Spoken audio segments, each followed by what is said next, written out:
The bar station. Ano yung apelido, ma'am? Onags, apelido? Family? Ah, pero imo ta pamilya ta. Sierra. Ba magkaklase ko Sierra. Sierra ta Kalawod? Sierra. Makaklasmate, may classmate ako. Lalipat yo tang. Yan ay ko, mablog anay ko.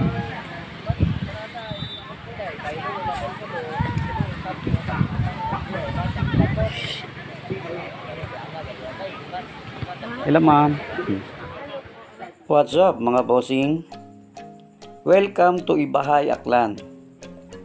Andito nga pala ako ngayon dito sa Pantalan, which is located dito sa bayan namin, dito sa taon ng Ibahay.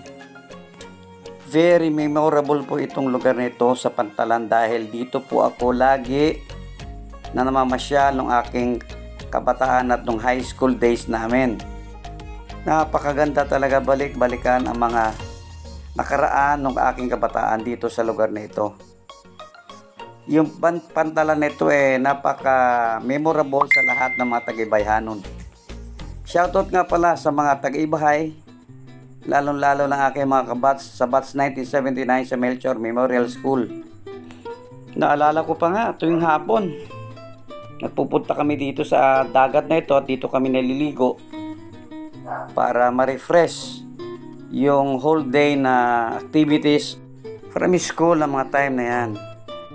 Alam nyo mga boss, sa dagat ako natuto kung paano lumangoy.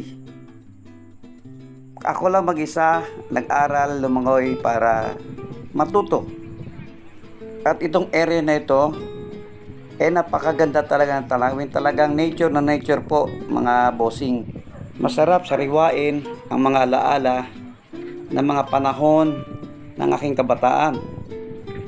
Maraming salamat sa iyo Pantalan sa mga alaala ng aming kabataan.